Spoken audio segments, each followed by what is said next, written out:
from my understanding. He got fired, and then everybody else quit. Yeah. He got fired for sending his penis around. That happens. Welcome back. Welcome back to the Jojitorium. Well, remember too, whenever we found the German Scheiser porn. Let's not lie to each other. You're in twerk classes over there. That's what Yeah. That's all it is. The fitness class. Working on them TikTok videos you like so much. Dead face.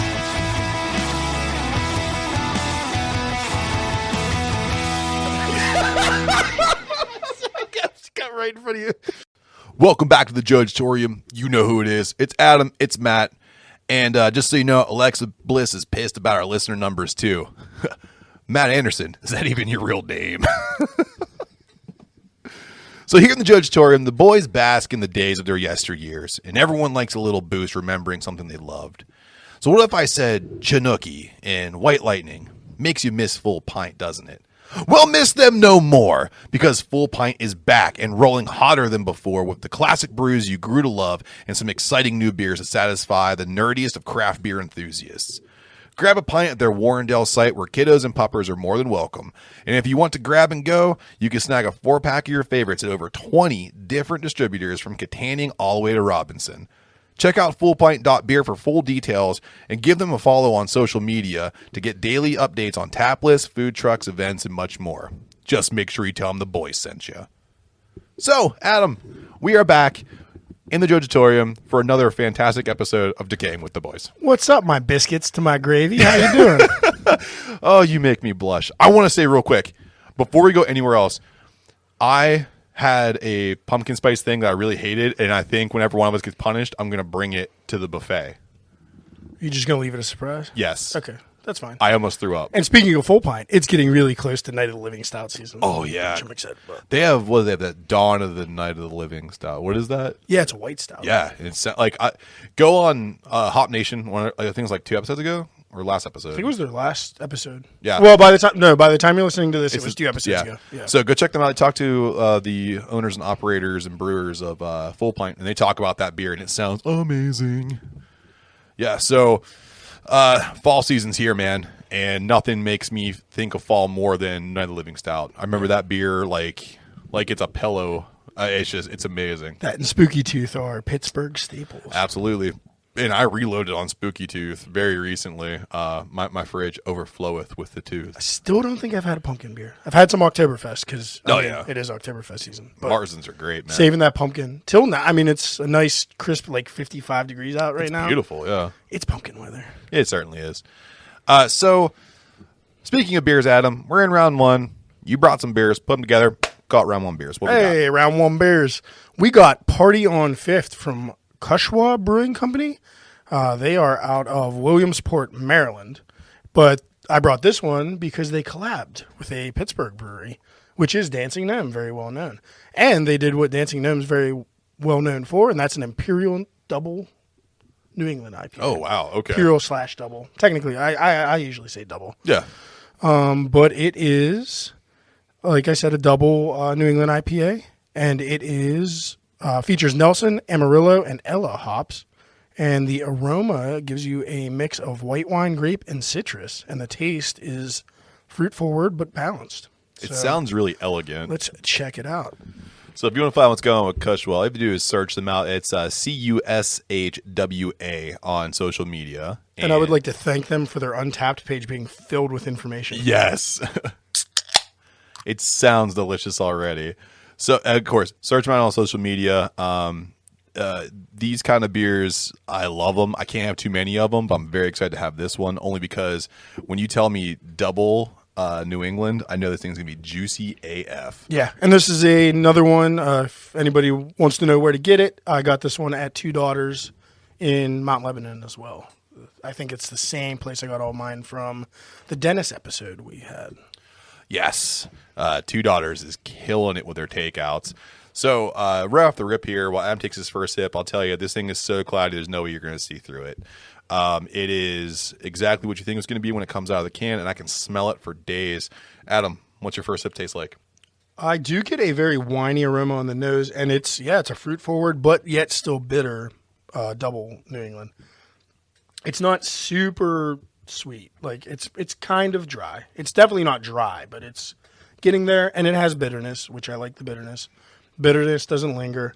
This is a very good kind of easier way into the IPA game kind of beer, especially for an 8%. Yeah. It's very very drinkable. You could have lied to me and said it was a 5.5 because it's not coming off like an 8. But I'll tell you right now, the bitterness is on point to where it's not going to take over the sweet, and the sweet doesn't take over the bitterness. It's a nice even roll. I agree with you that it's a great first step into IPAs, especially when you're going for those doubles, because some of these doubles can be completely unforgiving. We've all had one. We're like, this sounds amazing. And then you take your first step and you go, oh, shit, this is going to be a challenge. Yeah. I mean, even if it's good, you get some of that alcohol heat or whatever, and you're like, oh, yeah, this is going to hurt. That's a tough one. Then the heartburn comes in. Oh, yeah. Then you're like, your 35-year-old ass is looking for your Zantac in your bag. Because old men carry bags, too. So we're in round 1, and we are in another fantastic week of professional wrestling. I know we're not going to review Raw, but I have to say that this week's Raw was actually pretty good. I really enjoyed it. We're going to touch on it a little bit, but I actually enjoyed it for the most part, despite the fact that everyone walked out of Alexa Bliss's match. But NXT is still struggling, but AEW is killing it right now. Absolutely killing it. So we had the first night of Grand Slam, and it had just a completely packed card, and I just typed up the matches as I saw them, but right off the rip, I have to say the way they shuffled these matches blows my mind. Yeah. Because everyone, if you look at this card, you would say Omega and Danielson is the main event. Has to be. Tony Khan says, nope, it's the first match. He busts out the dream match, a singles competition between Kenny Omega and Bryan Danielson. So this match it's scheduled to be a 30-minute time limit. Both guys came out to actual thunderous applause. Even Kenny Omega, the heel of the century, got a really good pop when he came out. Yeah, the crowd was super hot for these two guys. And Bryan Danielson came out smiling like a butcher's dog, if I could bring it back to Pittsburgh. I cannot explain to you how much I love the American Dragon persona. He's stiffer, he's more aggressive, he's faster, and Kenny Omega had to match that intensity, and he delivered. Yeah. It was just a full-on more aggressive Bryan Danielson than what you've seen in WWE the last couple years. Yeah. And he pulled out cattle mutilation. I was going to say that too. I was psyched about that. Yeah. The only bummer part of this match is with it going on first, and with JR or whoever was the announcer that kept repeating 30-minute time limit. I knew exactly what the finish was going to be. So other than that, it was a great match. That's the only thing that took away from it, because it was like instant spoiler that, well, this is going to go to a draw. Yeah, and I think too, like, and you're right, the context clues are there, it lets you know what's going to happen, but I think it's the right call, especially for these two guys, because what's the one thing you don't want to see when you sign a big talent? You don't want to see them shoot directly to the top and take over the belts and everything. Oh, no, I agree. But I think in that retrospect, though, you look at this match, and it's being called match of the year. People are giving it that, and there's a split on the ending, and I get that. But I think it's long form storytelling, which we've seen AEW do very well, and I think you're going to see Omega and Danielson dance again at a big pay-per-view. I think it's second for match of the year. I still think that Lucha Brothers Young Bucks cage match is number one. This is a very close second. This is my favorite Kenny Omega AEW match. Oh yeah, hands down by far. Yeah, oddly enough, you know what match I really liked him in the history of all this is when he fought Joey Janela. I thought they put on a really good match for Joey being like a jobber for the most part, but they put on a pretty good match. Yeah, that was a good match. Yeah. Considering. Absolutely. I will never be like, it's the greatest match ever. But I thought they had Omega does pretty well at selling damage, aside from that death match barbed wire streamer. He didn't want to take a bump. So, speaking of taking a bump, real quick before we move on, the dragon suplex off the top rope by Danielson was insane. Bro, that one, and when he took the Snapdragon on the ramp and twitched. And then followed by the V-trigger from, like, running downtown, like, that looked painful. That looked legit to me. I'm going to have to go back and watch this match again in about a week or so, just to really sit down and just watch this, to get every little nuance to it, because I was watching it unabided attention. But I just like... Both guys selling was great. Yeah, great job here, great booking, and I can't wait to see what they do next. So we move on to the next match here, and if my mind serves me right, was it the Black and Rhodes match that was? No, it was Pillman MJF next. Thank you very much. I appreciate that you can keep track of that. I mean, there were only 5 matches. Don't give me too much credit. Hey, listen, and I was sober last night. I wasn't. I pre-gamed for Grand Slam, and then I kept my buzz going, so you may have to correct me a couple times. But Brian Pillman Jr. took on Maxwell Jacob Freeman in a singles match, and leading up to this match, MJF was talking horrendous shit about the Pillman family.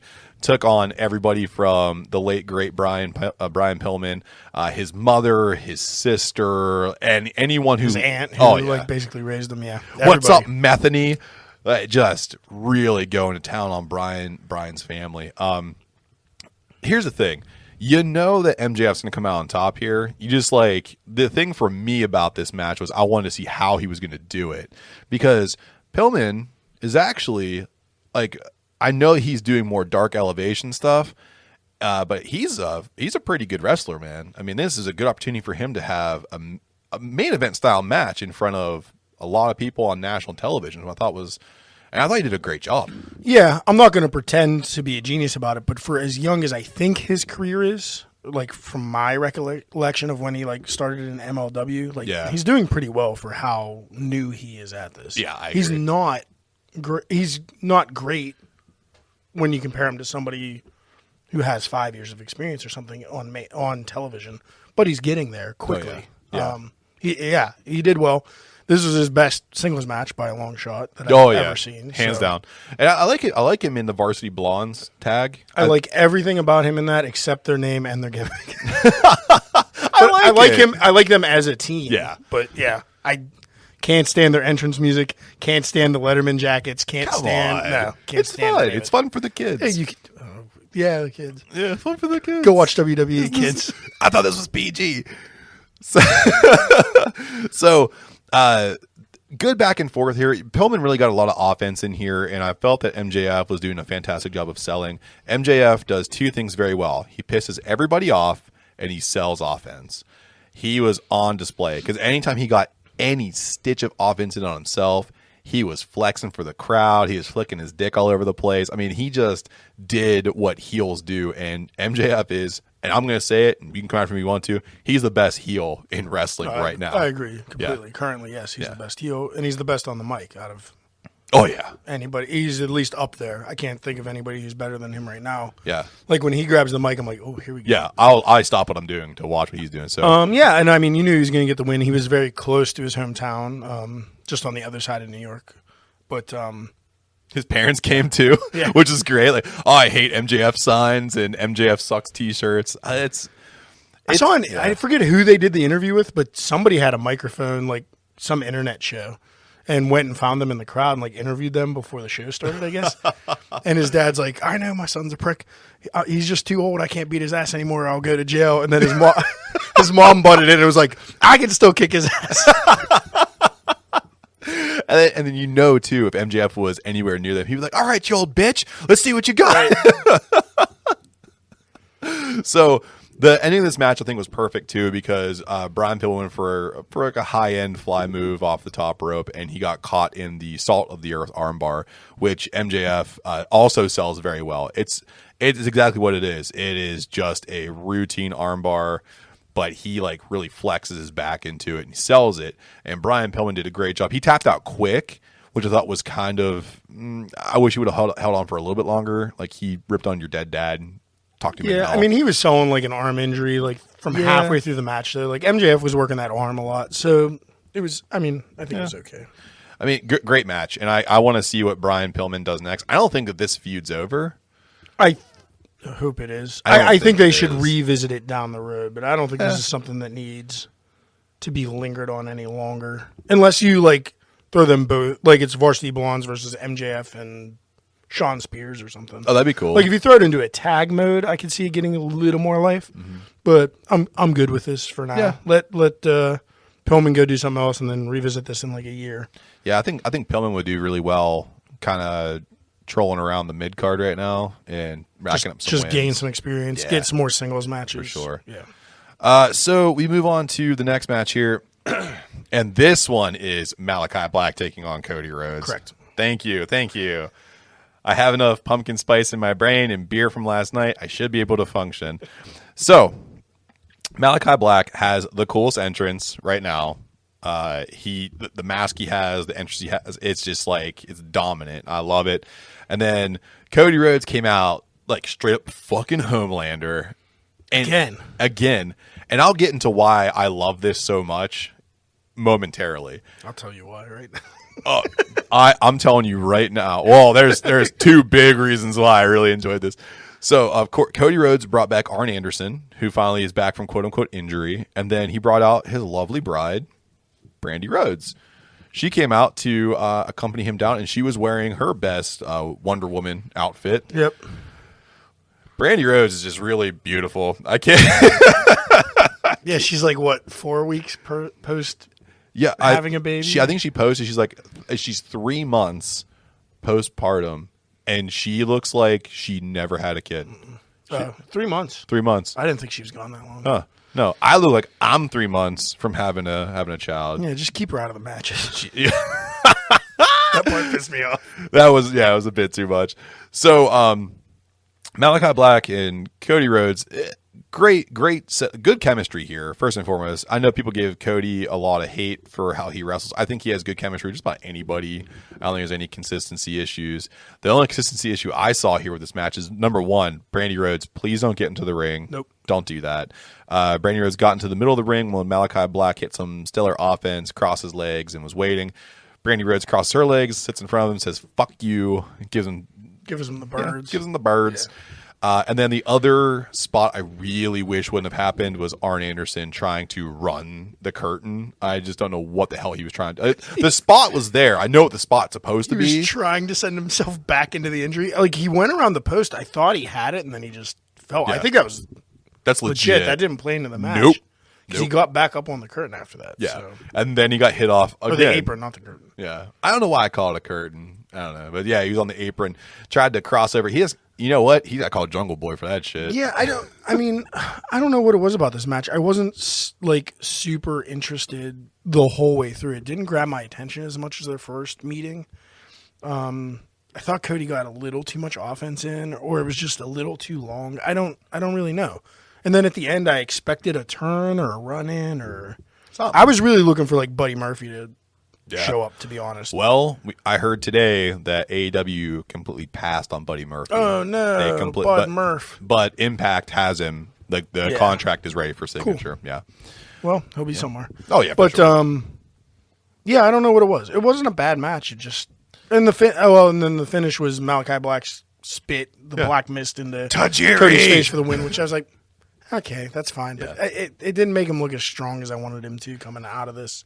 And maybe this program's not over. I don't know. It's not, and here's why. Everyone was talking shit on Cody after this match, and I get it, because this was overbooked, oversold. Right. There was too many gimmicks in this, botches. It was fucked up. I mean, it was a good match, should have been a good match, but it was an okay match. Here's what I think is the reasoning. The crowd was booing the shit out of Cody Rhodes. Yes, they were. Cody Rhodes was feeding off of it. Yeah, he acknowledged it. So if you look at like his entrance, he's going full on Homelander. He's going to heel turn in the middle of the series. Huge cape, Homelander to the nth degree. And if you haven't watched The Boys on Amazon Prime, you're doing yourself a disservice. I'm telling you right now. Where is season 3? It's coming. It's coming. Cody Rhodes is going to go full blown heel because of this. And he and Malachi Black are going to dance hard fucking core. And it's going to be because Cody Rhodes is going to be like, I gave you AEW. I gave you all of this. I gave you everything you ever wanted, and you still don't accept me. And then he's going to go full-blown heel, and then he's going to be – because that's when Cody Rhodes is his best, when he's heel. Right. He's going heel. Right. 1,000%. And then he and Malachi Black are going to put on the match that everybody wants him to put on. Yeah, I think the only time I enjoyed him as a face was when he was going against Jericho. Yeah. Because it was like old and young. And you kind of because I think even when it was him and Dustin going against each other, like he was kind of heelish to tweener. But him against Jericho, like, was probably his best face. Yeah. Promo and whole freaking gimmick ever. Yeah. I really liked it. Like almost like business owner face. That was his thing. Yeah. It's really hard to be an executive VP of the company. Yep. And be a face. So, I always find it crazy because everyone gives him shit, but like the Bucks have championships and they keep like. Yeah, but they're heels already. Yeah. So it gives them more heat. You're true. Yeah. Yeah. Because if you're an owner and you're a baby face, and especially trying to be like an ultra baby face, you just come off as obnoxious. Like, yeah. Oh yeah, for sure. And I think that's what he's trying to do. I think he's trying to get everyone to hate him. So I think he played into it this week, especially. Yeah, This I don't is know about before this week, but this week he knew what he was doing. He felt it. Yeah. On that front, the match, an overbooked slop fest. But yes. Then we go into a match here that I think was booked well.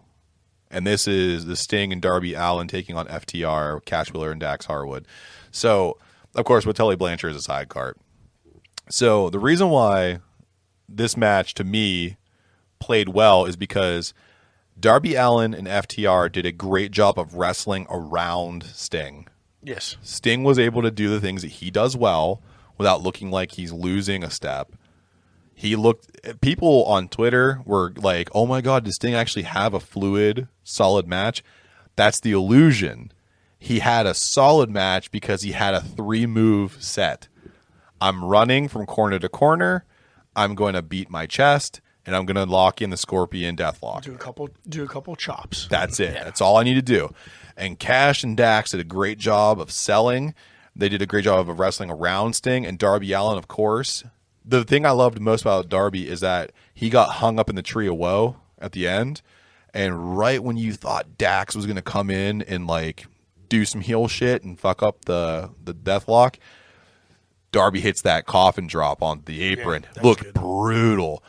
So Sting and Darby take home the win here. You kind of wanted to see FTR take this win because they're a great tag team. They need to be elevated. But I think for right now, this was a good idea to hopefully set this up for a rematch where FTR fucking destroys them. And they had their best gear ever on. Oh, yeah. The NWO black and white. So cool. Kind of inspired gear, I guess I would say. Yeah, for sure. And props to Tully Blanchard. He took a little apron bump. He did, man.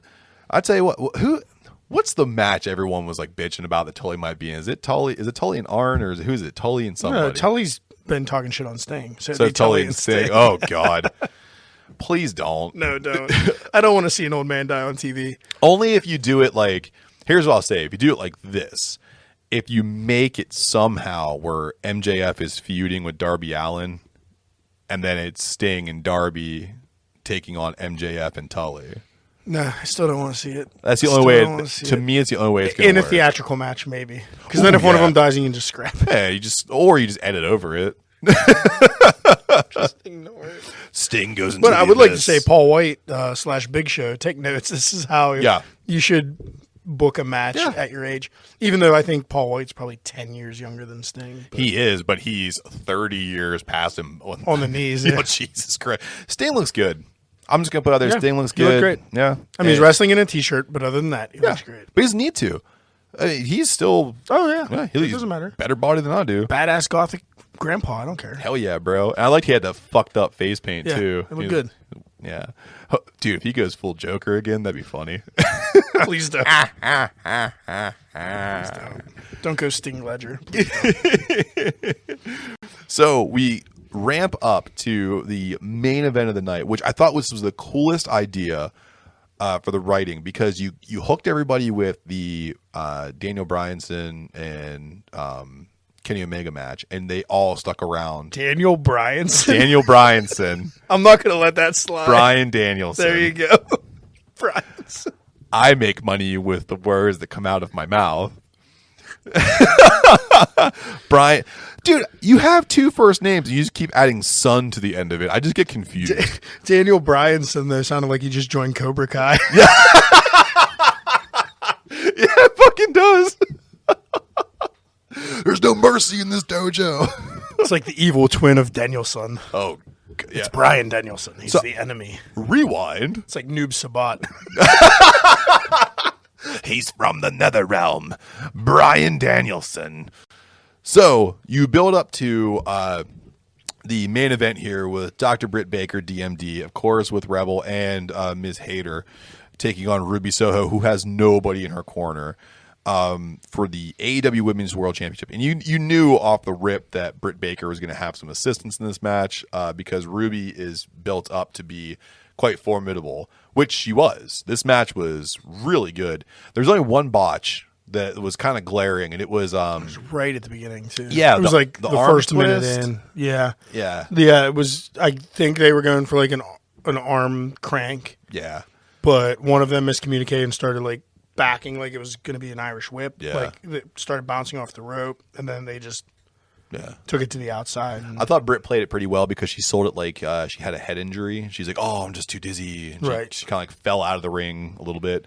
But great job here by Britt Baker, letting Ruby get in a ton of offense. Ruby really got in some shots here, which I thought was really good, especially because Ruby, she's trying to find her footing in AEW, and she got propelled super quick to the top. Yeah. So this was like, you knew that Britt Baker was going to win this match, but you had to see Ruby Soho put on a really good show so she can already inject herself into a, now, for like 2 months, very much improved women's division. Yeah. Oh, absolutely. Yeah. And I think I'm impressed at how much they got in with how little time they had, because I think they had 15 minutes left, and I think there was still one commercial break. Yeah. Either as they were making their entrances or early on in the match. So it was paced fast, which is probably why that one major botch happened. I think they were just a little too excited or whatever. Yeah. But yeah, the match was good. It was interesting. You kind of, like you said, knew the result. I don't know where they go from this. I don't know if they keep this feud going, or it's kind of weird because Ruby got the shot because she won the Battle Royal. Yeah. So that, I guess that makes more sense. But for Bryan Danielson, like, he just came in and like challenged and got the title shot.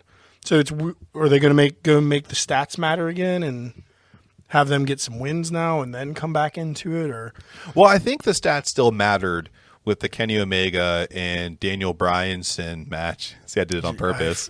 It's making me cringe. The Omega and Danielson match, I think, still makes the stats matter because it was a singles match, non-title. So no, I thought that ended up for the title. No, it's not for the title. Oh, it was a singles match. Yeah, no title. Otherwise, I would have been the main event for sure. That would have been the event. So you still have the stats in there, and then it still protects the reason why Ruby Soho got into the AEW Women's World Championship match, because she won the Casino Royale. Right. So I think she goes down the card a bit. Oh yeah, and gets some wins. You'll see her on every show. Oh yeah, she'll be on Dark. She'll be on Rampage. She'll be on Dynamite. Just racking up wins. It'd be really cool to see her get into something with, like, I don't know. I mean, she has a great attitude. She's kind of anti-hero-ish. So she can like really mix up with anybody she wants to. It'd be kind of cool to see her and Anna Jay go at it for a little bit. And it'd be kind of fun.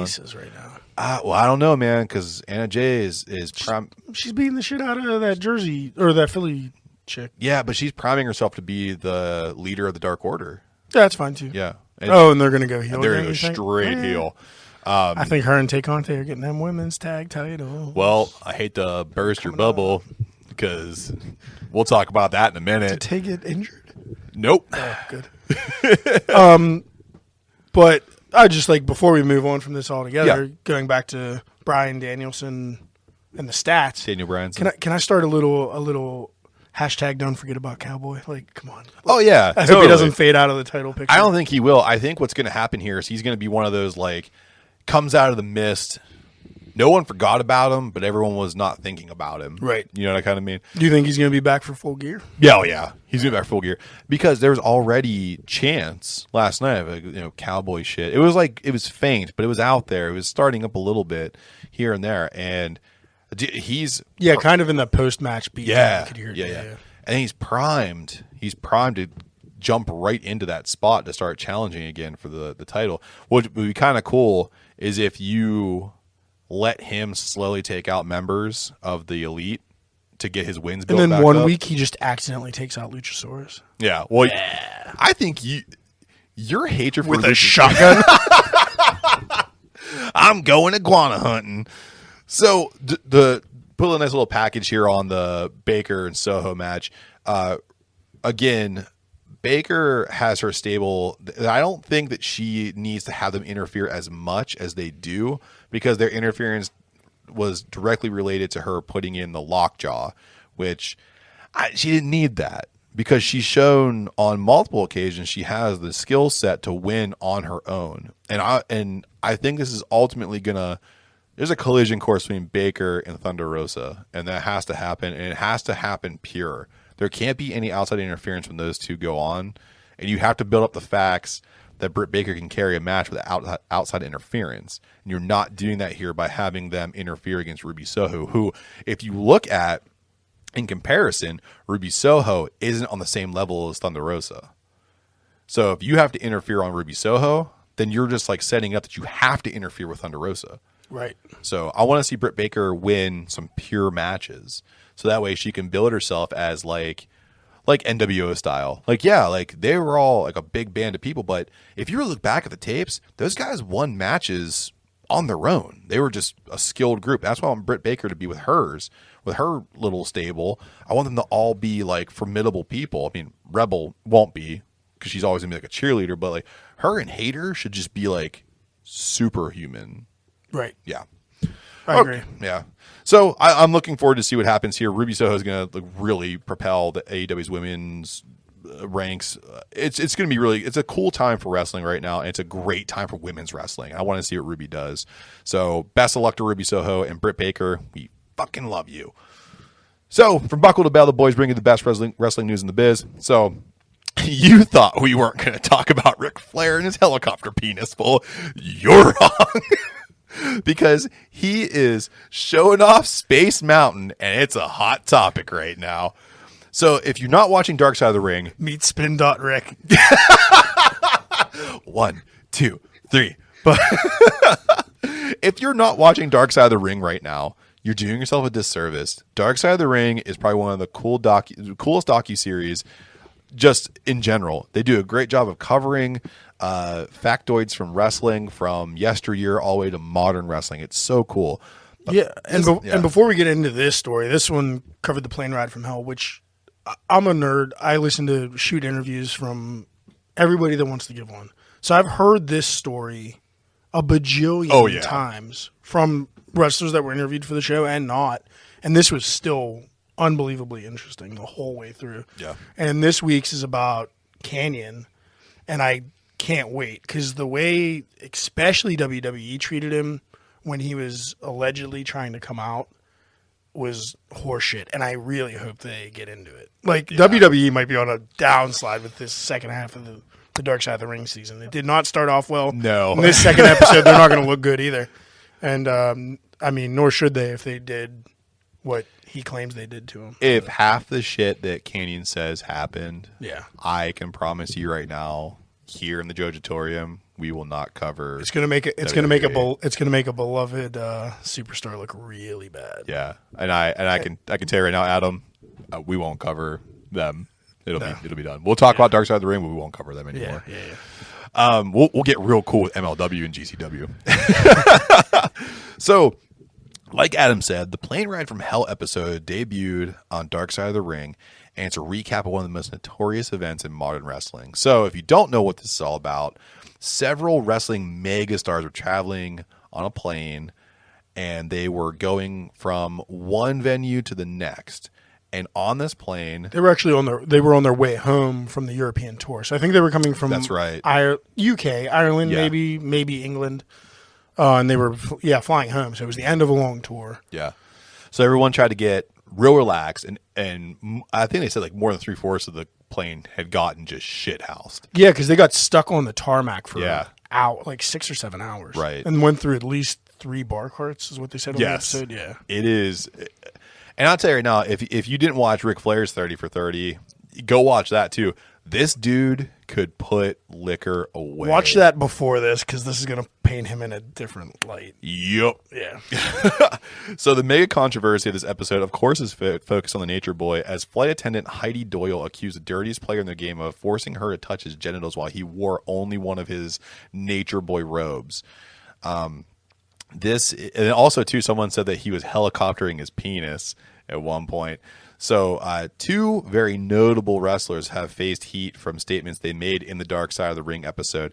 So first and foremost, Rob Van Dam, Mr. RVD, came out to clarify his statements by explaining that his words were taken completely out of context and that quote-unquote creative editing would have people thinking that the whole effing show saw the Nature Boy crowding Ms. Doyle and helicoptering his penis. RVD refutes this, stating that this was a splice job in several of his statements that he made during this interview. But he also he came back and further elaborated that he didn't see anything happen, but that Rick was back in that part of the cabin for an extended period of time. So he's not denying that it happened. Right. He's just saying he doesn't have eyewitness. First, it's all hearsay for him. Like, he was just there, and he knows Rick was where he was. So... Yeah. Also, too, it really reminds you how fragile the careers of wrestlers are. You're one bad spot, one bad statement away from losing everything, because that's what exactly we see here with Tommy Dreamer. He is taking some of the most serious heat that I've seen a wrestler take for making statements on Dark Side of the Ring. Well, he said dumb shit, and then at the end of the episode, he said really dumb shit. Super dumb shit. So he's currently unemployed as this episode of Dwtb is airing. So Uncle Tommy was asked about the plane ride, and he talked about the sexual assault with stating that Ric Flair is not going to try to impose by force any sexual stuff onto anybody. He's just flaunting, styling, profiling, and doing the Ric Flair stuff where everybody's going to laugh about it. But obviously someone took offense to it. He then went on to challenge Doyle, settling the matter outside of court by accusing her of not following through to the fullest extent as if it was the truth. So again, you have someone who's stating they were sexually assaulted, and you have somebody stating, well, if you said it outside of court, why the hell did you even bring it up? Because it can't be true if you didn't go through the court process. But what people don't realize is that sexual assault is super fucking traumatizing. Especially to this woman who was married and just had a kid. Yeah. This was her first flight back, like her first trip back to work after having a child. So she has a whole family at home to think about. And she even said it in the episode, like she didn't know what to tell her husband because she didn't want her husband thinking she provoked this. Right. Which is just a shame. So, I mean, Tommy Dreamer just looks like a fucking asshole. And it's somebody I thought was a good guy in the wrestling industry before this episode. Yep. And I understand there's editing, but they didn't edit what he said. No. Like in that chunk where he's victim. So they made it look like, and he might have defended Rick's actions, which doesn't look good. Yeah. That's fine if you said what you said back then. Now you can look at it with rose-colored glasses with 20/20 hindsight. Right. And you're still sticking up for him. That doesn't look good. Yeah. But then when he went on to victim blame the victim, you're just an ass, and you're getting all the hate and getting kicked off your podcast and getting kicked out of Impact. Right. You deserve it. Yeah, I couldn't agree more. And like you said, he suspended indefinitely from Impact Wrestling, and he was quote unquote temporarily released from Busted Open Radio. But I can tell you right now, Bully Ray or Bubba Ray Dudley, whatever you want to call him, for as much as Bully Ray has been identified as being an asshole, the one thing that he hates more than anything else in the world is objectifying women and sexually assaulting them. Yeah, that's where he's got most of his heat from. Yes. When you piss off Bully Ray to the point where he doesn't want you around, that means you really fucked up. Right. So Dreamer came out and he did apologize, but I mean, at this point, he has to go on a campaign trail to really recover his character, and I don't think he can do it. Not at where he's at in his career. He's been on the latter side. He's been in the twilight for like 15 years, and he's still holding on. But I don't think you regain from that. No. So Ric Flair did break his silence. He was instructed by his attorneys to not say anything, but He should have taken their advice. He should have. But he came out to deny the allegation and took significant umbrage with the defamation he's facing. He explained that he opened his life up for the 30 for 30 documentary, which caused significant damage to his image, and this is just another attempt to discredit his career. He kind of went on to say that he feels like the creator and producer of Dark Side of the Ring is just looking for 15 minutes of fame, and he's already 14 minutes into it. And I think that's bullshit. Because I think the 30 for 30 documentary, although it showed him as like a misogynist and a playboy and an alcoholic, he came out of that with everybody talking about him. He was the hottest trending thing on social media for like 2 weeks after that. He got fucking re-signed. He got re-signed to the WWE, which was my last point. Yeah. I mean, you're full of shit, Rick, and you should just shut up. To say, oh, I make myself look bad enough. So this isn't true because I didn't bring up forcing my dick into somebody's hand on a flight on my ESPN thing. Like, fuck off, dude. Like, it's not a defense. That's not admirable. You should have just stayed quiet. You should have. And as someone who, I'm wearing a Ricky Steamboat shirt right now, who lived and died by watching Ric Flair and his epic battles back in the 80s and 90s and, current like 2000s. Man, it just sucks. It sucks to see your heroes die. It sucks. I mean, in hindsight, and to not make it about me, but just to show you the reach of Ric Flair, this past weekend we were supposed to be at a Wrestling and Brew event, and we were supposed to be serving a Ric Flair named beer. So, God, do I feel lucky that happened? Because there's no way I was taking that sign or calling it that. Like, we would have just said, it's a strawberry milkshake IPA, and fucking leave the Ric Flair shit at home. Right. Like, it was toxic. Yeah, dude. Like we have posters, we have stickers, we have beers. We fucking won an award for that beer. Yeah, best named beer. So, I mean, what a letdown, man. What a letdown from a legend. I hope that the absolute truth comes out 360 degrees. And at this point, I'm not taking. So I always side with the victim. I always do, because I believe it's on them to be comforted. Because even if let's just say that she wasn't forced to touch his penis, but he cornered her on a plane full of literal superheroes. Like, no wrestler is small. Even the short guys are fucking stacked. So you're being corralled into a certain area of a tube, fucking 80 miles in the air.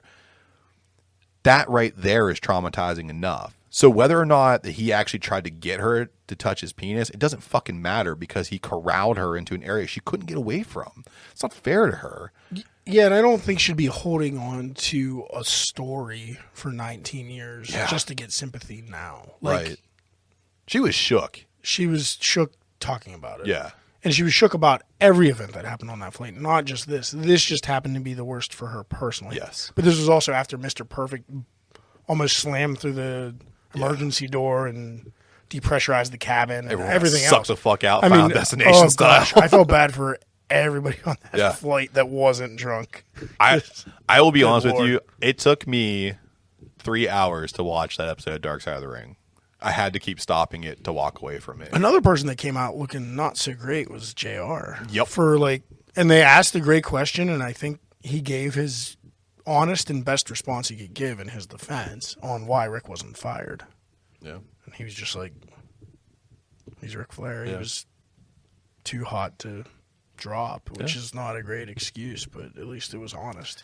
Yeah, and that's one thing I always give JR credit for, is that he's going to say the truth, whether or not you like it or not. Right. And to be honest, he doesn't look great, but at least I can look at JR and say, you said what you said and you meant it. No one had to splice what you said. It's the same reason Brock wasn't yeah. Mr. Perfect got fired. Oh yeah. But Brock was just as guilty. He stayed on. Mm-hmm. Scott Hall got fired, but everybody else that was passed out on the plane didn't. It's just pick and choose, man. Who's disposable? Yeah. I think it also falls on Vince then too. Oh, it falls on him most overall, notably. but he just stayed in his seat and washed his hands of the whole ordeal. Yeah. From what JR said. Like, dude, you stamp the fucking checks. Stand up and say something. You're the only one that these fucking mountains are gonna listen to, and you just said, "Oh, that's cool, yeah, just drink 30 gallons of alcohol and figure it out." Dude, I yell at my kids when they say something inappropriate, and Vince, you're like the dad to all of these gigantic men. Be the dad, you know. The plane itself sounded awesome though on a lighter note. Yeah, it sounded super luxurious. Absolutely. I don't know, man. I've been drunk on a plane one time. It's the most uncomfortable feeling in the world. I just worry about peeing the whole time. Yeah. And to be completely honest, that's it. Yep, that's it. And I think the longest flight I've ever been on is like 4 hours. Yeah. So I would say I was drunk on a 2-hour flight from Atlanta to I think it was the Bahamas, and I was hammered, and I was like, "This is a nightmare." Yeah. I was sweating. Everyone was looking at me. I think I was the only drunk person in my area of the plane. There's like a really nice, happy area you have to get to. Yes. And if you go beyond that, it's more frightening than being sober. Yep. Yeah, I agree. This thing goes down, I can't fucking swim right now. Yeah, exactly. So on a lighter note here, Triple H issued a statement about his post-surgery. So again, a bright bit of news here. The Cerebral Assassin sent a heartwarming thanks to his friends, family, and fans. The King of Kings also explained that his heart concerns stem from genetics and that he should make a full recovery after a completely successful surgery. So to me, that's a victory. Not from eating 6 chicken breasts a day for the last 30 years of his life. Not from going from 185 pounds to 310 pounds of pure fucking muscle and only chest muscles. But yeah, I'm glad he's doing okay. Yeah, for sure. On some other news here, Vince wants an Attitude Era 2.0 with NXT 2.0 or 3.0 because numbers exist. So Vince has gone on record again to talk about NXT's direction. Again, this time he wants to ensure he places emphasis on NXT being quote-unquote edgier, akin to WWF's Attitude Era. This is most apparent with the push of Tommaso Ciampa holding the NXT title, as he's a wrestler that has no issue with getting gritty. This also plays into Vince's love for huge men that should make up a modern NFL front D line. So I'm looking at you, Mr. Breaker, with 2 Ks.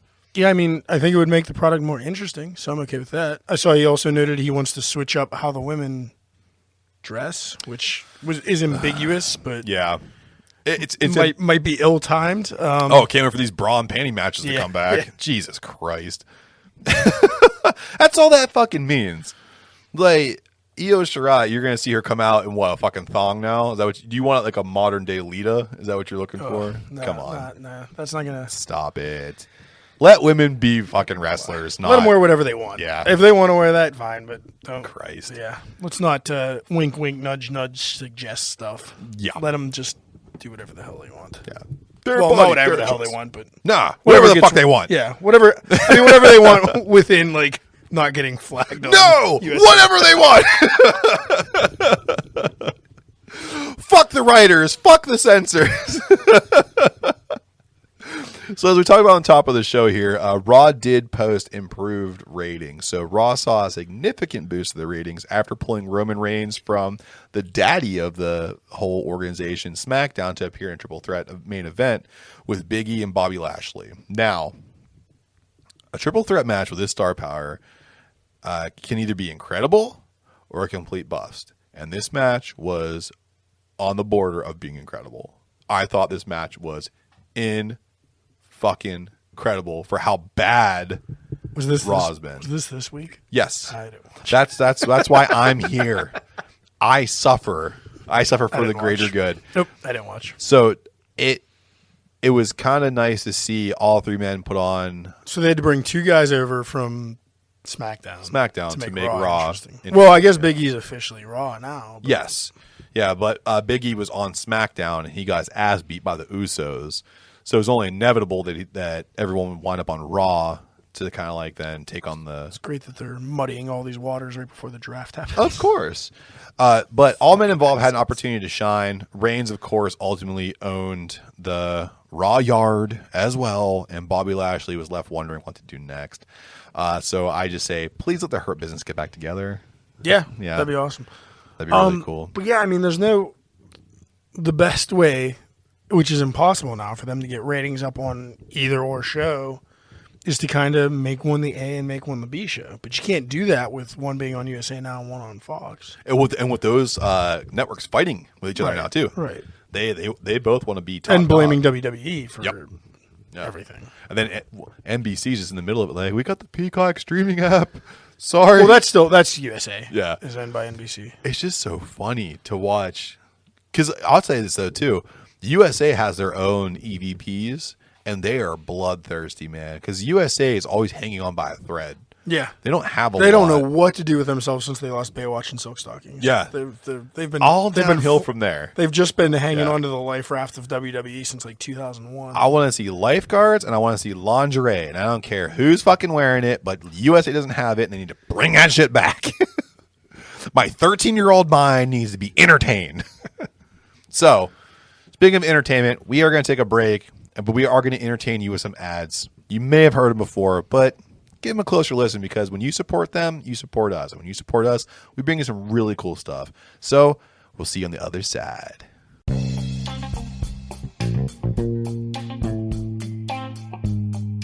I know what you're thinking right now. How do I get the downstairs hair care I need to impress my partner? Well, the boys have a little something for you. That's right. You can take your grooming to the next level with the flagship of Smooth My Balls, the Turf Chopper 3.0. This pube-destroying trimmer uses stainless steel ceramic blade with micro-sized teeth to ensure you're covered by no-scrape technology. Yep, no cuts, no nicks, no bumps, no hair pulls, and no mishaps. And when those pubes go a-flying, you can call in the backups, the Pube Muncher 1.0 and Sack Mat to ensure cleanup is a breeze. All these devices can be used in wet or dry conditions, and they're compact for easy travel storage and have fast charging technology. Right now, our listeners can save 15% on their entire order by using our link, smoothmyballs.com/DWTB. That includes free shipping to the U.S. That's right. So head on over to smoothmyballs.com/DWTB and tell them the boys sent you. And we're back. Thank you for checking out our sponsors because, again, when you support them, you support us. And when you support us, we bring you some pretty cool stuff. We have some great stuff in the works for you. So we reached out to our now expanding Twitterverse, Adam. I want you to know I've been grinding hard on Twitter. I've been watching. Yeah. From a distance. Yeah, I'm like your Twitter cuck. I just sit in the corner and watch. We gained, I want to say in the past 2 weeks, we probably got like 50 new followers. Awesome. Over like I have no access to that page or anything. And I don't want it. You Just don't keep doing what you're doing. I was going to say, I'll give you. Nope. Just keep doing. Nope. Or just keep working your magic, Papa. There's a great. So if you're thinking about starting a podcast, you have to get Twitter because the indie podcast scene on Twitter is so supportive. Awesome. I digress. Awesome. So we threw it out to our Twitterverse, our expanded Twitterverse, for a bit of a showdown, and we put out there as a rumor on the street that AEW was going to introduce a new women's title. So we asked you guys what you thought it was going to be. It was either going to be a TV title or new tag titles, and 29% of you guys said a TV title, and 71% of you guys said tag titles. Yeah. Now I wish that the 71% of our fans were right because they're wrong. Direct tweet Tony Khan. Blow him up. We need women's tag titles. I saw the story today too. Yes. So as the migrating Dynamite is going to go to TBS, and then Rampage is actually going to stay on TNT, which is cool. That's because of the hockey deal. Right. Yeah. So it's actually going to be a TV title. So it's going to be like the women's TBS TV title to go akin to the men's TNT title.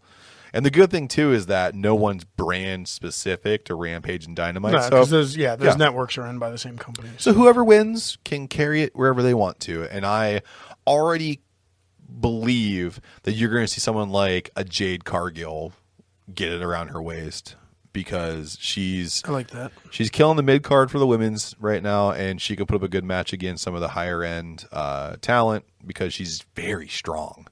So, yeah, it's a TV title.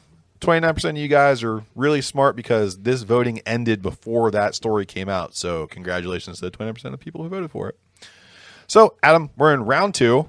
That's on this side. We got beers on this side we put together. Caught round 2 beers. What we got? Hey, I got you a little something from the other side of the nation. From the Forbidden Door? No, I left my Lucha mask upstairs. So we have Kindness from the Anchorage Brewing Company. That sounds good already. Of course, out of Anchorage, Alaska. So it is a session IPA. I would say it's a New England because it has lactose. But it is here it is in the description. A hazy session IPA with phantasm powder and 100% mosaic hops. What you think, Matt? Wow. So off the rip, the color is really nice because it's just like slightly opaque. The nose on this thing, I cracked the can while you were talking, and the pungent dankiness hit me in the nose really hard. So I'm like, oh, this is going to be a super danky IPA. I took my first sip out of it, and it's actually really, really smooth. The dankiness is only in the aroma, but the mosaic really shines here. This is, like we talked about the other beer we had at the beginning being a nice crest into like the New England, especially the higher ABV style ones. This right here is quite a wonderful approach to more experimental IPAs. It's kind of thin, especially on the back end. It is only 4% though. Yeah, so but it's an everyday beer. It's really good. Like I said, Mosaic shines hard. But if you're not an IPA person, this is actually a really good IPA to grab because it's not so aggressive. Right. So something in that description and what caught my eye about the beer and why I got it was phantasm powder. Never heard of it before. Never used it here, tall man. But phantasm powder is a powder that is derived from New Zealand Marlborough Sauv Blanc grapes, which are rich in thiol precursors. I'm just reading it. Yeah. I don't know. I'm no scientist. But anyway, it's known to create aromas of citrus, guava, passion fruit, probably that dankness you're getting. Yeah. Called Phantasm. So, can I do it again? You want to say boy again? Boy! Spooky season. Every time you say it, I want to get hit with one of those balls and just have the drill blood. Yeah, just have blood squirt out the front of my face. Make me feel a lot better. You cheesy boy. That's what I'm here for, man. It's spooky season. Phantasm. Oh, God. Hit me with your balls. Hit me with your best shot.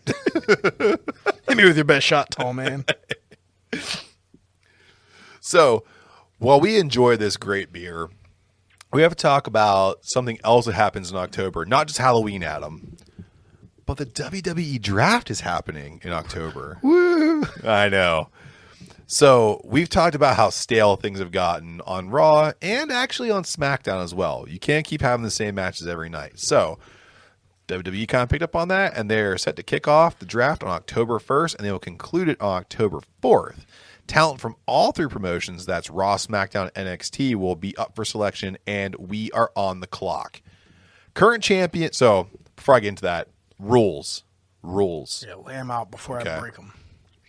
Current champions on all brands will stay in place at their respective promotions as it is clear that they are set to be the harbingers of their brands. Secondly, established tag teams can be taken as single picks. My example for you is the Viking Raiders. They can be taken as a single pick if you want to grab them up. Lastly, NXT will not be taking talent in this draft, but we can pick talent off of the NXT roster. That does not include NXT UK. Got it. No Walter. Yes. Damn it. You and I had that discussion off mic. No Trent Seven. We were both mad at each other. So before I go on, I just want to name off the NXT champs right now because they do deserve their time here. So and they're up for getting picked. Yeah, and they are up for getting picked. So Tommaso Ciampa, Raquel Gonzalez, Isaiah Scott, MSK, Io Shirai, Zoe Stark, and Cameron Grimes. They are all champions at NXT. Of course, Ciampa has the men's title. Gonzalez is the women's title. Scott has the North American Championship. MSK is Tag Team Championship. Shirai and Stark are the women's Tag Team Championships. And the $1 million champ is Cameron Grimes. So, whoever we're going to do this, Adam, is one of us has to be SmackDown, and one of us has to be Raw. So, let's do a little Rochambeau and see who's who. Oh, I know who I'm taking. No, well, okay. Ready? Ready. It's 1, 2, 3, then shoot. Ready? Got it. 1, 2, 3, shoot. Fuck! Yes! I'll take Raw. Of course! God damn it. Okay. So representing Raw will be, I guess, EVP Adam Bashline. And, of course, taking on SmackDown will be the notorious MATT.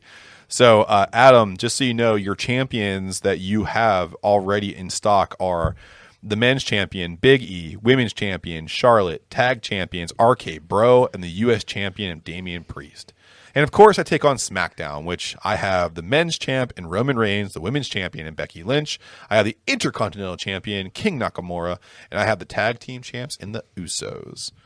So, what I would like to do here, because I was very kind, and I put the entire roster at the end of this. Mm-hmm. So, you can pick from anything, but I will say this too, as a little twist that I didn't put in the notes, you can protect somebody on your roster. You can pick one person to protect on the Raw roster. Like out of my champions. No. Your champions are not moving. Okay. All champions stay in place. But you can pick somebody to protect on your roster. So if you want to take a minute to look at your Raw roster, which is the first one there that I have identified for you. I didn't do it like this. That's why I want to throw it in there. But my champions are safe. All champions are safe. So as Raw, I'm only picking SmackDown or NXT talent. Correct. Oh, that makes this so much easier. Yeah. Okay. But I want you to make sure you go through your Raw roster and you pick one person to protect. Almost like the NHL expansion draft. Okay, let me look at my... So I'm going to tell you right now. I think it's pretty easy for me. When I look at mine, I'm going to tell you that I'm going to clearly protect Mr. Cesaro. He's going to stay. Fucker. He's going to stay with SmackDown, baby. So I'm between a few, and the guy I'm going to save is a little bit older, but I think... Hold on. Yeah, I think worth it. I'm between two, because I really like Keith Lee. Okay. But I'm going to protect AJ Styles. Okay.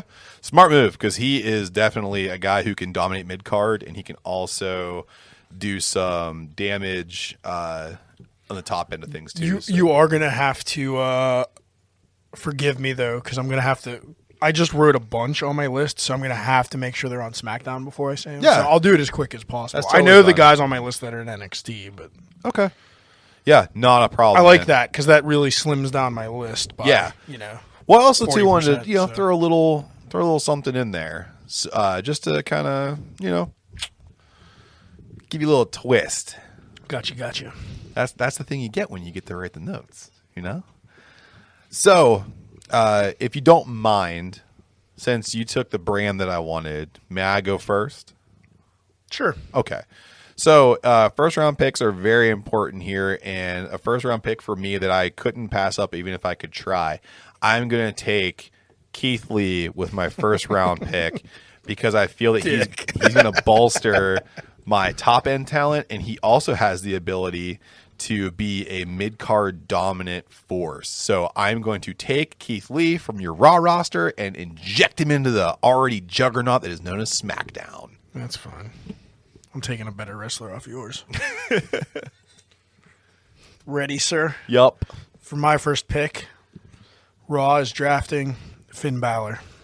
I knew it, and he was the other guy I wanted to protect so bad because he has the alter ego of the demon. You know how much I like looking at him. I know. Dude, he's a fine fucking specimen. He's coming to Raw, and he's going to be my boy. Boy! Pushed him to the top. You could. I mean, that could be quite an incredible push. Again, very smart moves by taking people who can fulfill spots in the mid and upper card here because Finn Balor can wrestle with anybody. Yeah, I bet you said wait until you see who I take. You thought I was going to take Rick Boogs. But I thought you were. And I thought that would be a very fun. There's still time. Fun thing there for you to do. So, you thought I was going to take Xavier Woods too, didn't you? So, yeah, of course. Not going to do that. We can just trade him for Boogs in the after show. Yeah. So, with my second round pick here, I am going to take a man who has done wonders for a resurgence in his career, and I feel that he's put on great matches with everyone from the top to the bottom, and it's going to be Mr. Sheamus. Thank you. Take him. That's fine. I think that Sheamus is going to be a great matchup with King Nakamura. That's going to be a great mid-card bout that you can see time and time again. You could put him up against the guy you protected too, Cesaro, because they haven't ever fought against each other. Never. And actually, I'm thinking about putting the bar back together because they were very successful. They were a good tag team. Yeah. So you think you're going to outshine me here with your second round pick? Yeah. Taking Seth Rollins. Stacking my roster with young, fast talent. Except for AJ Styles, but he's still fast. But AJ Styles is like, he's timeless, man. I mean, none of these guys are really young either. Like, they're in their prime right now. I mean, the young guys here, too. The hard part about the young guys is that everyone's buried. None of the young guys are getting any So I'm giving them some shine. Go ahead and Yeah. take Sheamus off Raw because, Yeah. you know, Seth and Finn are going to need some time to shine. They are. So I'm going to move on to, for my third round pick, I want to move on to the opposite gender here, if I may. Go ahead. So I don't think I'm going to miss anybody off of Raw. Oh, I'll bite my tongue on that. There are some people I'd miss. Sorry. I'm going to take Asuka. Yep, that would be one up. Yes. Again. You got me. Yes. Got me right in the gipper. So if you look at it, Becky Lynch is the current women's champion, but I think if you had someone like Asuka taking her on in a good storyline, the Empress of Tomorrow could really sell some tickets going against the man. So Asuka, my third round pick, baby. Who do you got? Punk. I'm going to be the bigger man. No, you're not. And I'm not going to attack your show anymore. I'm going to draft somebody up from NXT. Okay. And I'm taking my favorite wrestler currently, now that Adam Cole's gone. Taking Kyle O'Reilly. Oh, that is a wonderful choice. Look at my three choices. Put them in a triple threat at WrestleMania main event. You're selling tickets all day. Could you imagine a vacant title? Doesn't matter which one it is for those three guys. Called the boy title because they're my boys. Oh yeah, that's an amazing grab, and I commend you on that. I just wanted to grab that before you got him.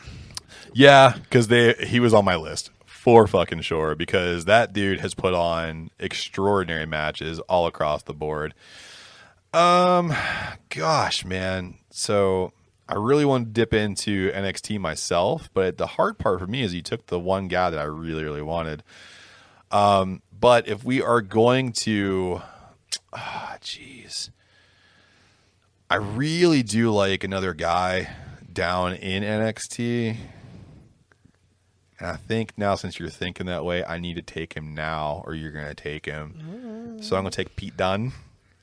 He was on in my round 4. He was on my short list, but I had a bad Pete Dunne is clearly the next figurehead of NXT, and if I can steal him to put him down on the SmackDown roster, I'm a happy camper. Motherfucker. Yeah, that's what I thought. So you're up for number 4, sir. So I'm still looking at an NXT. Okay. I'm between two. One has been there for a long time, and one is really new. And they are completely opposites in body style and in-ring capability. Are you taking Braun Breaker? He's one of the two.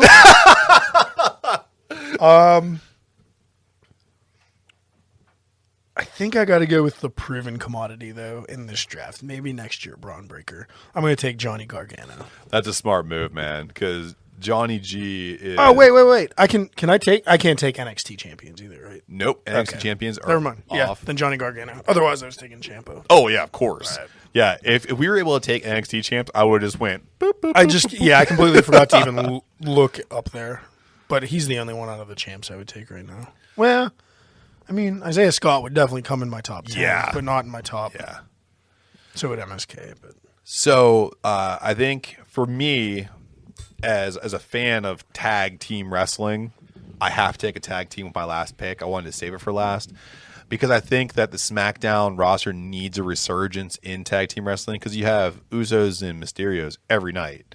So I am going to steal the Viking Raiders from your list because not only are they good as a tag team, but they are also good in singles competition, and a 2-for-1 pick is exactly what Daddy likes. Free is my favorite flavor, so I'm taking both the Viking. You do like a bargain. I do. The Viking Raiders belong to SmackDown. Go right ahead. What you got? because Raw's not going to be tag centric because Vince already Yeah, you screwed that up. depleted my roster of anything worth. Look at the tag champs. You have RK Bro. That was your fourth pick, huh? That was my fifth pick. Oh, that was your fifth? Yeah. Oh, yeah, you went. I picked Brand. You went first. Yeah. Well, I'm going to close this with a freak. I mean, you see where I'm building. Oh, yeah. Where it's just peaking Yeah. talent that's just on the edge of needing I'm just a trying to giant stabilize. push. Other than Seth Rollins, he had his push, but like He's on a second push, we'll bring though. him back up. Yeah. Yeah. So you need somebody for these guys to go up against that's established, like really established, like Brock Lesnar established. Yep, I knew it. Yeah. So when you look at, Because Daddy needs cash. yes, So I got to bring in the money with good old ponytail Lesnar. So here's the twist I want to present to you to see if you feel like this is something that you'd like to do. So if you had one person on your list that you could trade for two people off of the NXT roster, including champions, who would you pick? To trade off. You have to get rid of the person, but you replace them with two NXT champions. Easy. Okay. Johnny Gargano's gone. Johnny Gargano's gone. Who do you pick up? I'm taking MSK and Tommaso Ciampa. I'm taking champions. Very smart. Sorry, Braun. Sorry, Braun Breaker. You're still not making it. 1000%. So, in a stunning trade, Johnny Gargano is out. MSK and Tommaso Ciampa are in. Dude, what an acquisition. That's incredible. What about you? Oh, it's the same thing. I'm taking Isaiah Scott and the women's tag champions, Io Shirai and Zoe Stark, and I am going to Send the Viking Raiders now? Yep. I knew it. Goodbye. I thought it was either them or Pete.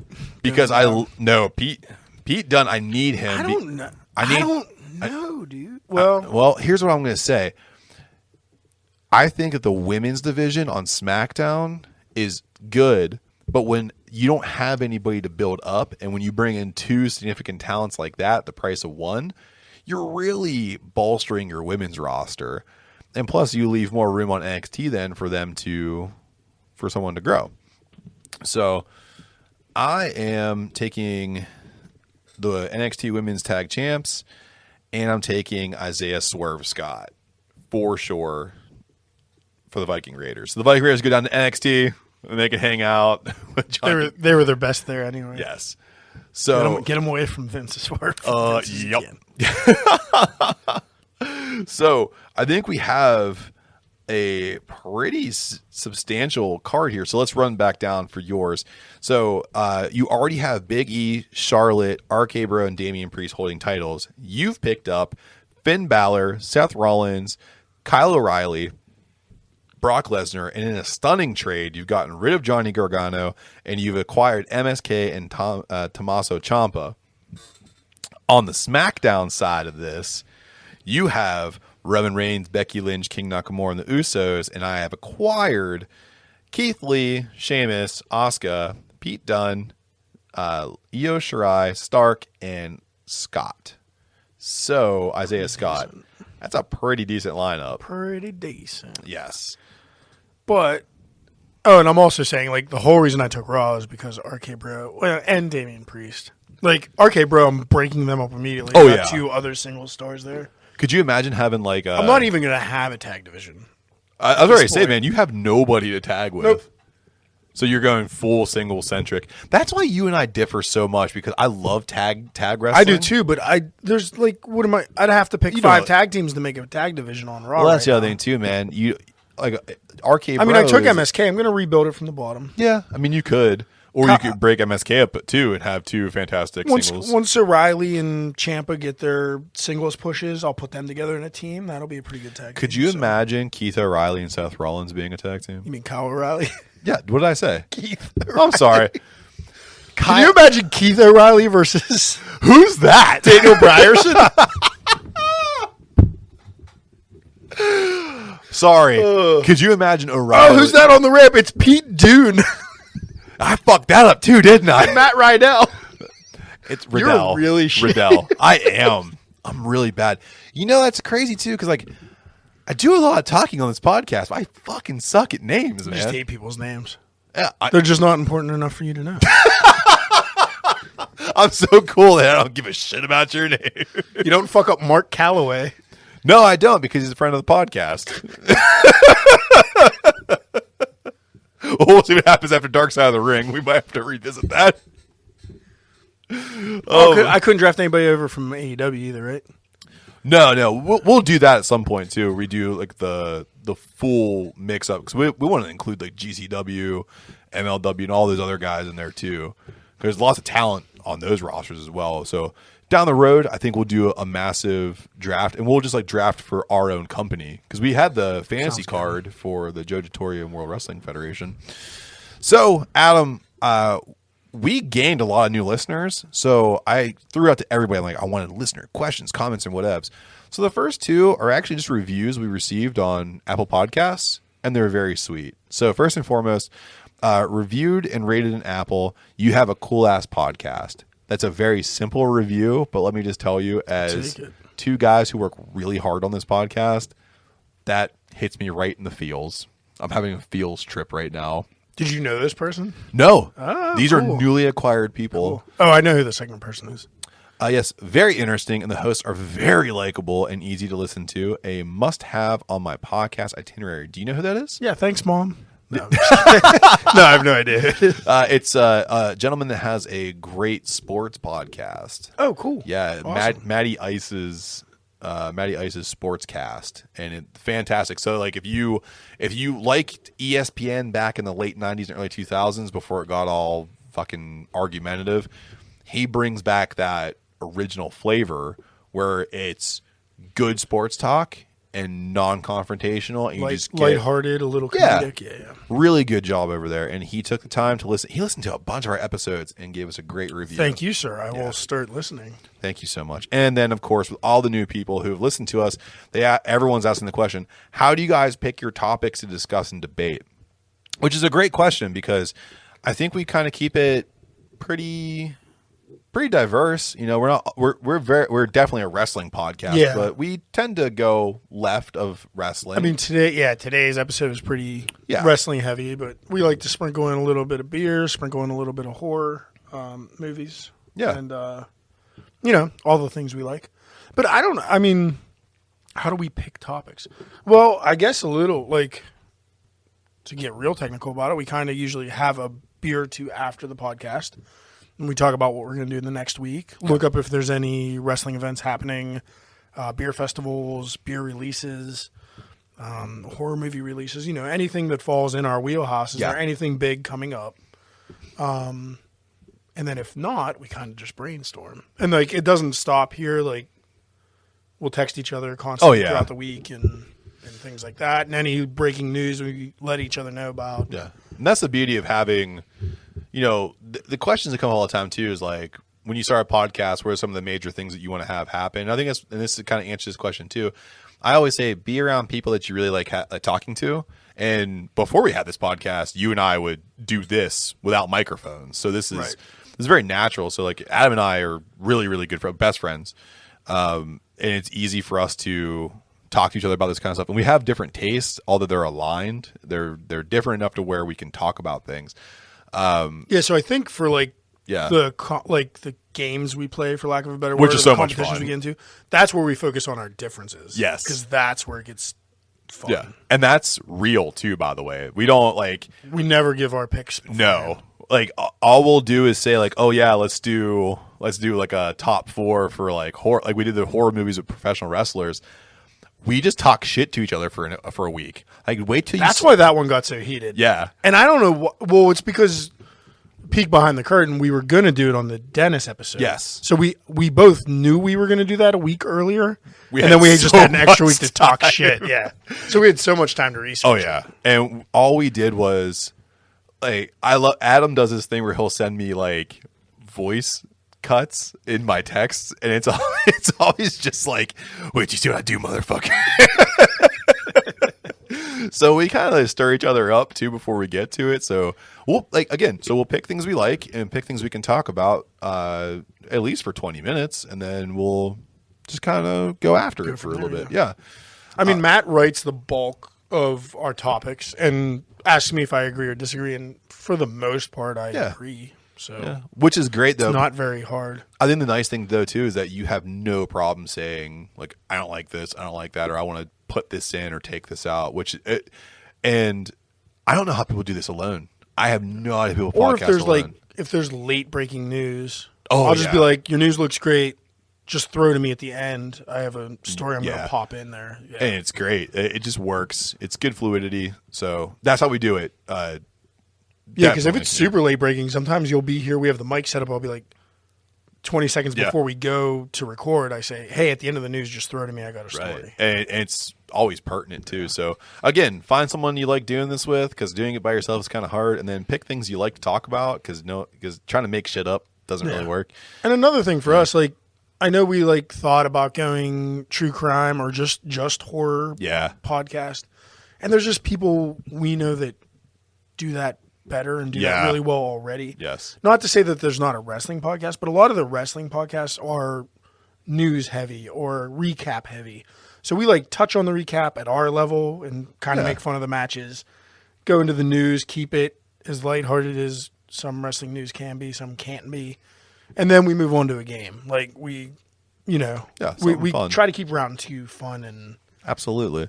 And we also, and too, like we're homers. We love where we are. So we always we're featuring local beer. We're featuring local places, and we have friends in all these different places, and they just love, they love bringing stuff to us and letting us kind of riff on it. So wink to you, Anchorage Brewing Company. I need a friend there. Yeah. What's up? I hear you guys can fly helicopters and shit.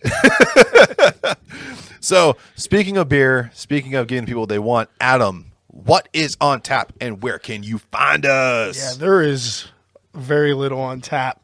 So first off, I'd like to thank everybody that was out at All Saints Brewing last weekend for Home Brew Chill. We had a great turnout. Thanks for loving what you drank, and thank you for those of you who gave me some critiques on what you drank, because that helps, believe it or not, way more than just getting positive feedback. Helping me make the beer better is a great thing. And we had a great turnout, and I really appreciated everybody at Home Brew Chill. And keep your eyes out, because we will be doing that again every time they'll have us. But now to get on what's on tap is what's left from that fest, which is a little bit that's already bottled up. I think I have like 12 bottles of the Tortuga en Fuego, which is the smoked poblano pepper ale. It's now up for anybody that wants it. Hit my DMs. I'll meet you out at a brewery or swing through. I'll curbside drop it. We also have some apple fritter ale still hanging out in bottles and on tap. And that's just a blonde ale with Cinnamon Toast Crunch and apples. And that's coming in at 7.4%. And we still have some Jojitorium. The last batch, there is a new batch coming. It's already in the fermenter. And that's our Honey Double IPA. That's 8.4%. And as far as where you can see us coming up, our next event on the calendar right now will be October 16th at the Pittsburgh Big Pour. We will have more details and information for you on that event next week. And then what we talked about last week, the Drink the Cookie Table event with Fuel by Hops on November 6th, which me and Matt will be brewing for that in the next couple of days. We're bringing that good shit, man. Yeah. Real quick before I drop any other things like socials or whatever, I want to let you know right now, for people who want like a festive like holiday drink, if you take your apple fritter, I forgot to tell you this, take your apple fritter and you drop some whiskey in it. Oh, I imagine that would be good. It's delicious. I know where my night's going after this. We're about to have some fun.